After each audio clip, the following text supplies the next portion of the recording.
Hey YouTube, today I'd like to talk about switchblades, and in order to have that conversation in a way that makes sense, I think we need to start by defining what I mean when I say switchblade.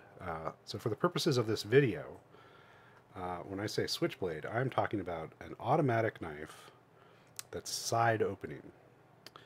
Okay, so that means that there's a spring mechanism inside here, the blade is already under tension, we're going to press a release of some sort, a button or switch, that's going to allow the spring tension in the knife and nothing else to open the blade.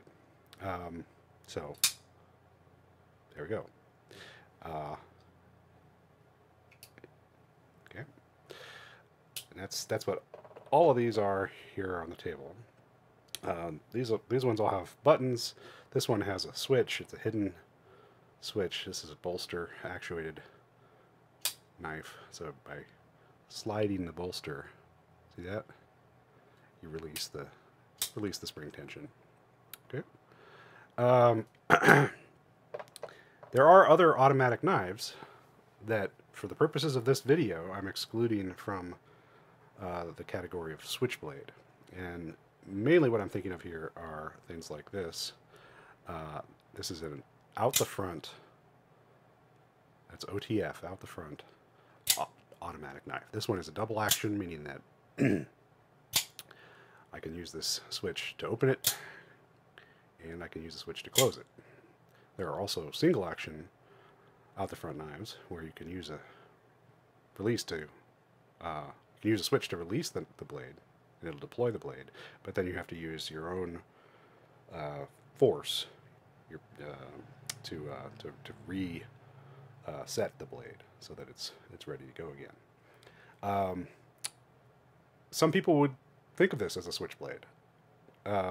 I think of it as an automatic knife, but different from these, which are what I think of when I think of switchblade.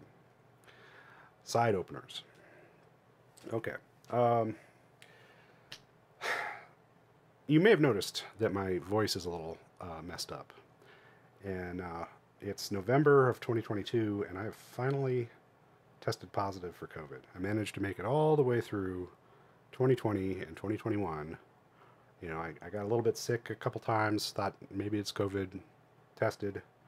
Nope. All the tests were always negative. I did get vaccinated. I got boosted. Presumably, the vaccine and booster are helping my body to fight this infection, so it's not going to put me in the hospital, I hope. But I do feel kind of lousy.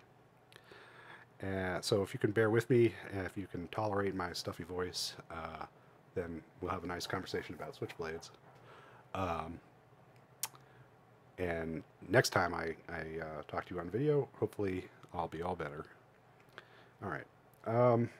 So, what's the rationale for a switchblade? Why would you even want such a thing? Well, if it's back in the 70s or 80s, and a pocket knife is basically something like this that has a nail neck, right? I mean, this one has a lock. A lot of them, like case knives and stuff, didn't even have locks on them. But a knife like this, perfectly good knife, right? A lot of people use buck 110s and 112s, and it's a time-tested knife for sure. But you need two hands to open it, right? Which in a lot of situations may not be a big deal at all, but there are going to be some situations where that is going to be a problem because you need your other hand to hold something while you open the knife. Maybe you're holding what you're cutting. So, as a matter of fact, the Buck 110 and 112, you'll find some vintage ones that have been modified, and people have installed a spring and a button in order to allow that knife to be opened one-handed. And actually, Buck has embraced this now and offers an automatic version of it. Switchblades were illegal in a lot of places for a long time. They're still prohibited in some parts of the U.S., but in recent years, the rules have been relaxed, and a lot more people are allowed to carry switchblades in their on their person as they go about their business in public. Um, are switchblades more dangerous than other knives? Well, not as a weapon, right? I mean, the fact that you can deploy a switchblade quickly means it's ready for use quickly. And if your purpose is to use it as a weapon, then okay. But as we'll see in a minute, contemporary knives aren't like that Buck 112. Contemporary knives, manual knives with no spring, can be opened very, very quickly. So as a weapon, the advantage of having a switch that opens your blade quickly is pretty moot, right? You can open it quickly and with one hand, even without the spring mechanism. I should also differentiate. I differentiated between side opening automatics, which I'm calling switchblades, and out the front automatics. I should also differentiate between these, and another category of knife, which is the assisted opening. Right. So here we have a CRKT M4. Now this does have a spring in it. The blade is under spring tension, but they've got it tuned in such a way that there's no button to press to just release all that spring tension. In order to get this knife open, you still have to manually begin to open the blade with the power of your own hand, right? And then the spring takes over and opens it the rest of the way. This is not a switchblade in my definition of what a switchblade is. This is an assisted opening knife. It's not even an automatic knife because it requires some force from you, the user. You're not just releasing a switch, you're starting to open the blade, and then the spring is taking over and finishing it. That may not be a distinction with much of a difference for some people. It was a big distinction legally for a long time, right? This kind of knife was legal to carry in much of the country, whereas these knives, where you press a button and they open, were not. I mean, they were legal in some places, but they were prohibited in a lot of places in the U.S. Here's another example of an assisted opening knife. This is the Benchmade Emissary. This is a little safety to prevent it from opening unintentionally, getting snagged in your pocket. And then this is the axis lock. So yeah, I'll show you that again. Right. So I start to push on the thumb stud, and then the spring takes over and opens the blade. Okay, it's pretty quick. These knives don't make a heck of a lot of sense to me, though, because they have some of the disadvantages of a manual opening knife, which I'll talk about in a minute, namely things like the thumb stud in the blade path. And they have some of the disadvantages of an automatic, including, you got to use some force to close the knife. And they're not really any faster than a contemporary manual knife. So this is as I said, this is Benchmade. This is designed by Osborne. Here's another Osborne designed Benchmade knife. This is a manual knife, right? No spring in this. Well, it's got the Omega springs that operate the lock, but let's not confuse things. That spring doesn't help to open the blade at all. So I can slow roll this, right, and open it. I can also flick it open, reverse flick it open, right? Now that is just as fast as the spring in the assisted version. Okay, so there are a couple of cases where assisted opening knives will make sense, and I will address those. But generally, for me and for a lot of knife enthusiasts, assisted opening knives don't really make a lot of sense. They have some disadvantages, and they don't have very many advantages. So for a manual, all right. So,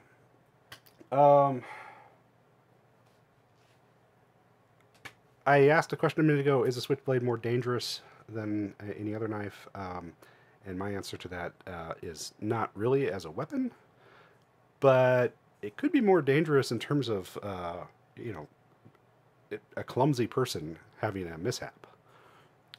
Because there is spring tension in those knives, and I've seen people get startled by a switchblade if they didn't know what it was or weren't expecting it to have quite such a snappy action, and drop it, right? Which is definitely dangerous. You could break the knife, you could drop it on your foot and stab your toe.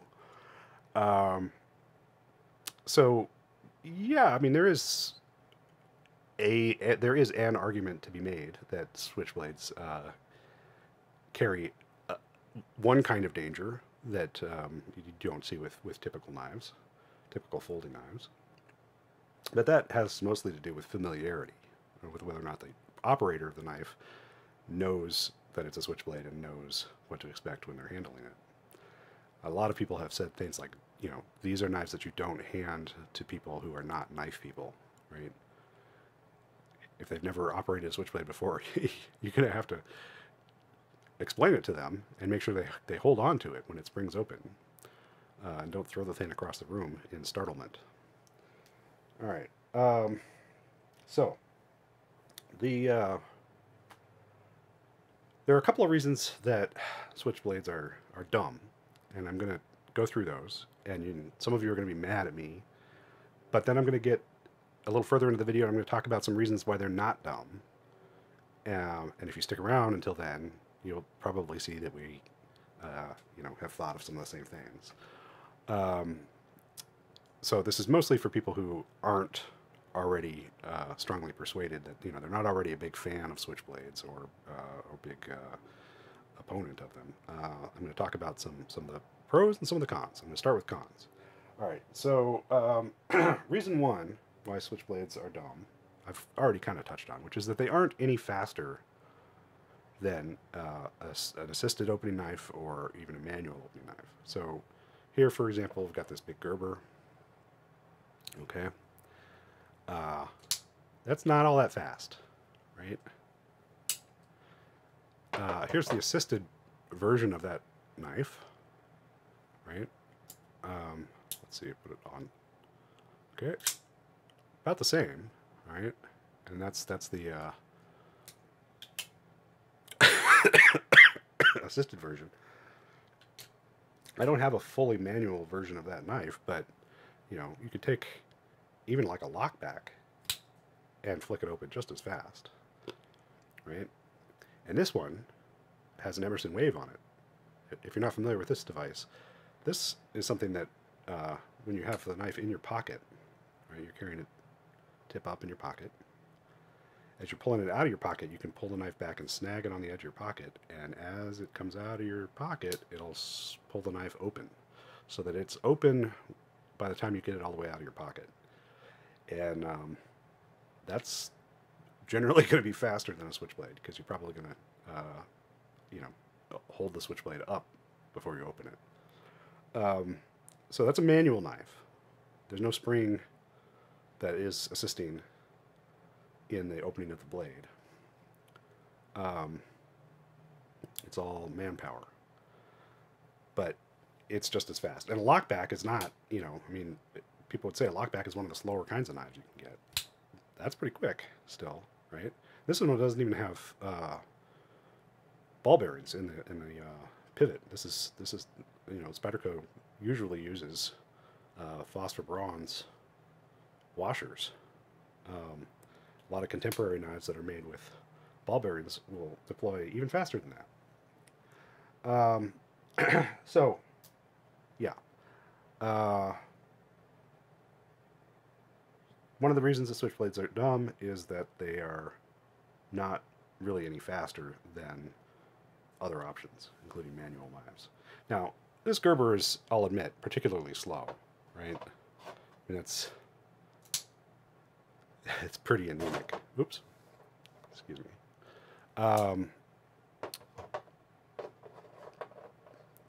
But even something like this ProTech, right?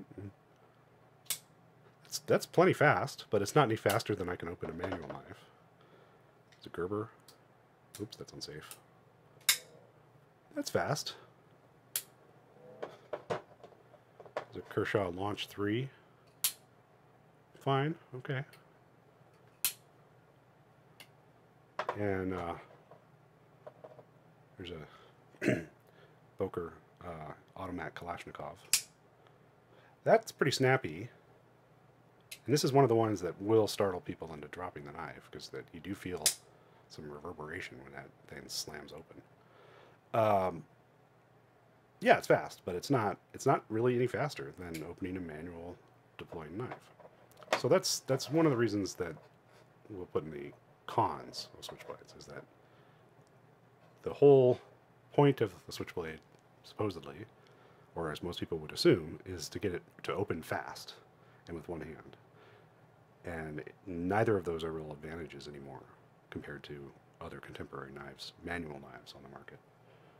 Reason number 2 that Switchblades are dumb. Well, when you start adding the mechanisms that make these things operable, you're complicating the plumbing, right? You're adding complexity to the knife. So that there are additional components in there that could wear out or could fail or could get gunked up with stuff.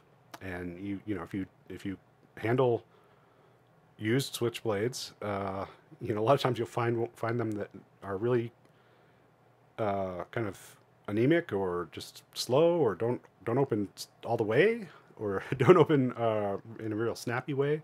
It's usually because there's some like pocket lint and stuff that's gotten into the spring area of the knife, and things are just getting gummed up.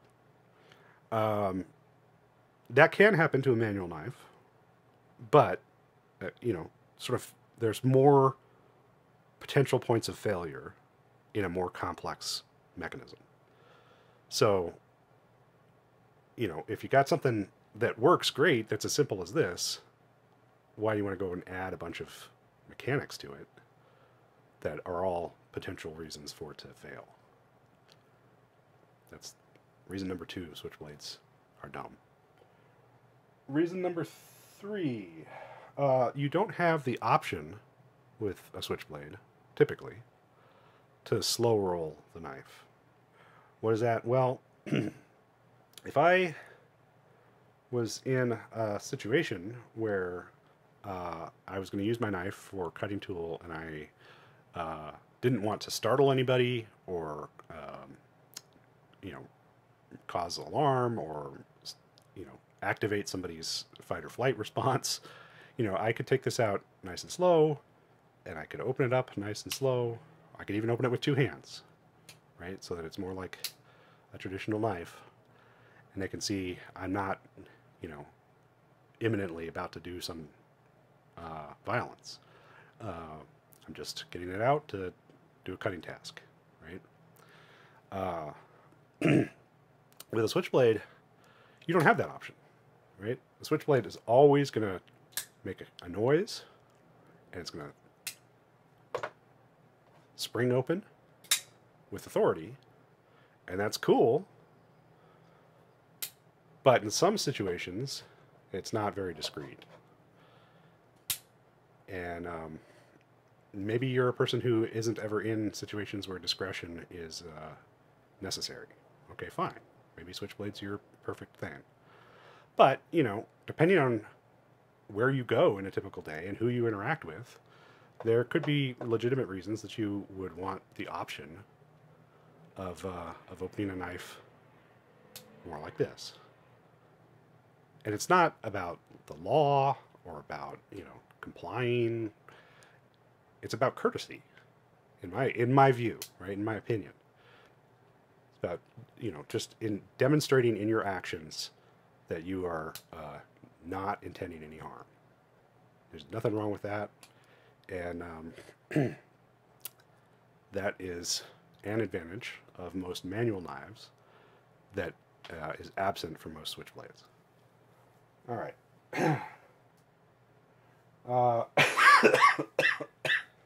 So, I've done some cons. Let me do some pros. There are some reasons that you would want this kind of knife as opposed to a manual knife.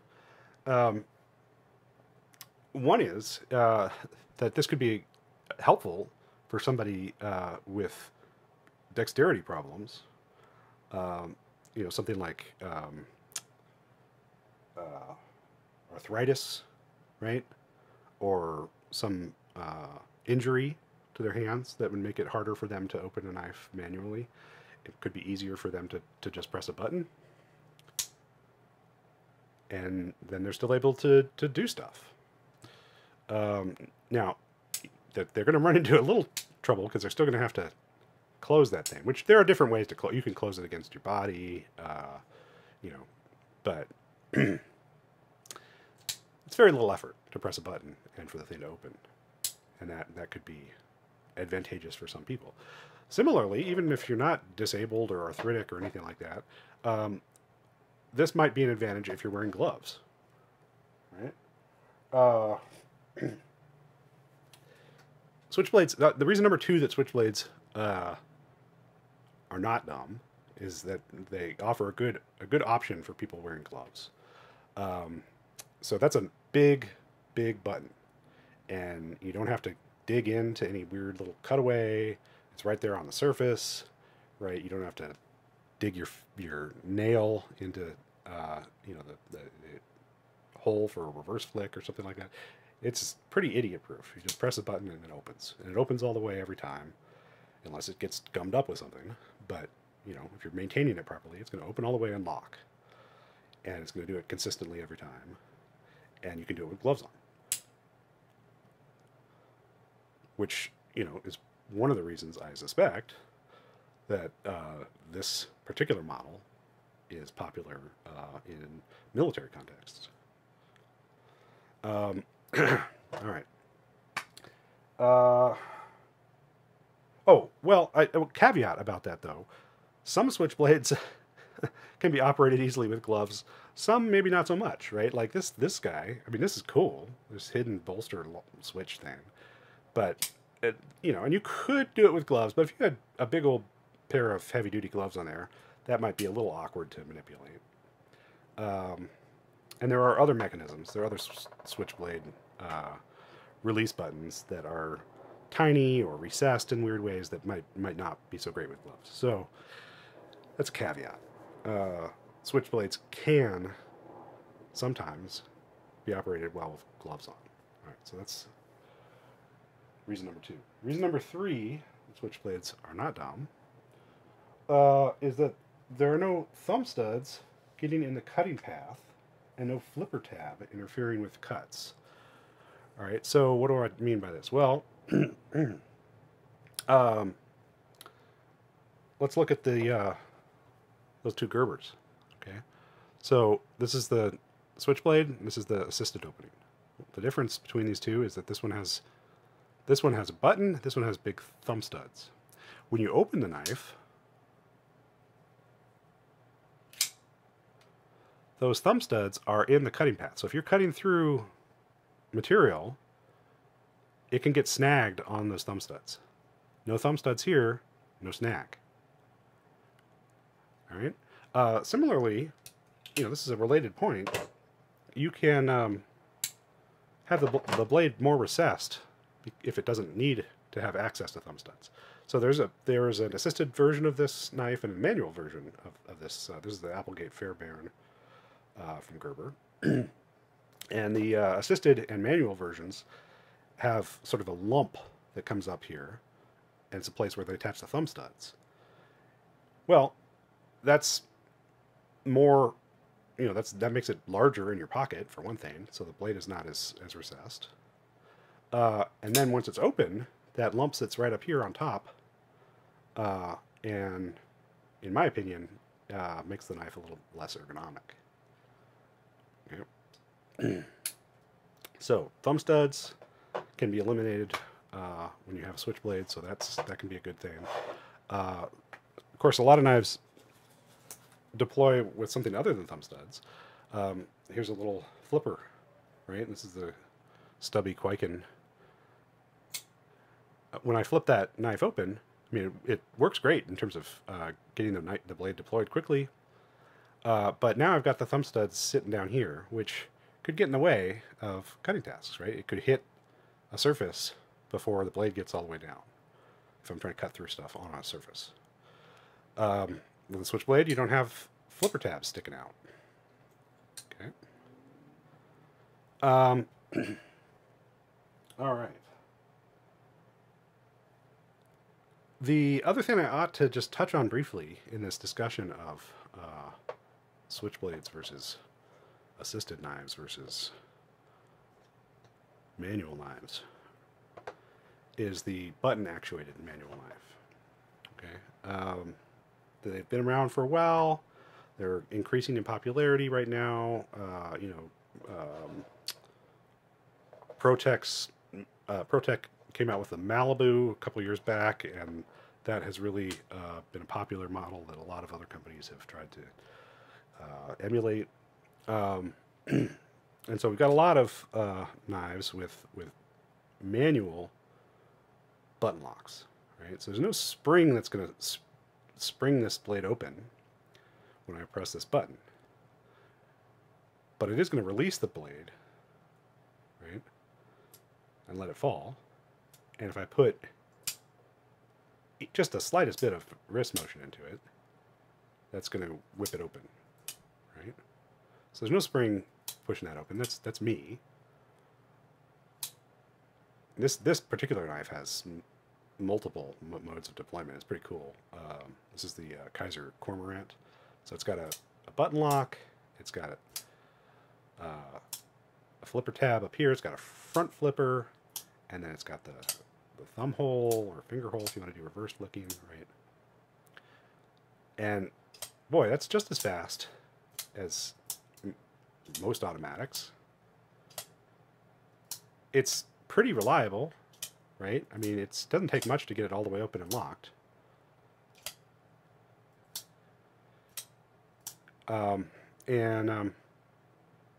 It's less complicated. No weird springs going on inside there. I think there's good reason that people like these knives, these button lock knives. Here's another one. This is the Civivi button lock Alimentum. Okay. There's no flipper tab on this one. No thumb studs. So no thumb studs getting in the blade path. No tab getting in the way down here. No hole or anything either. It's just the only way to open this thing is with the button and using a combination of gravity and inertia. Flip that thing open. And to me, this just makes a lot more sense than a Switchblade for most applications. You can do it with one hand. You can do it fast. It's easier to close, right? Switchblade you have to close it usually with two hands. You can close these with one hand. So, in conclusion, button locks are king. That's a little facile, but yeah, it's there are plenty of reasons to get a Switchblade, and a perfectly good reason is just because you want to, right? Just because it's cool. You know, these are mine. I own these. I bought them because I like them. This one's not a Switchblade.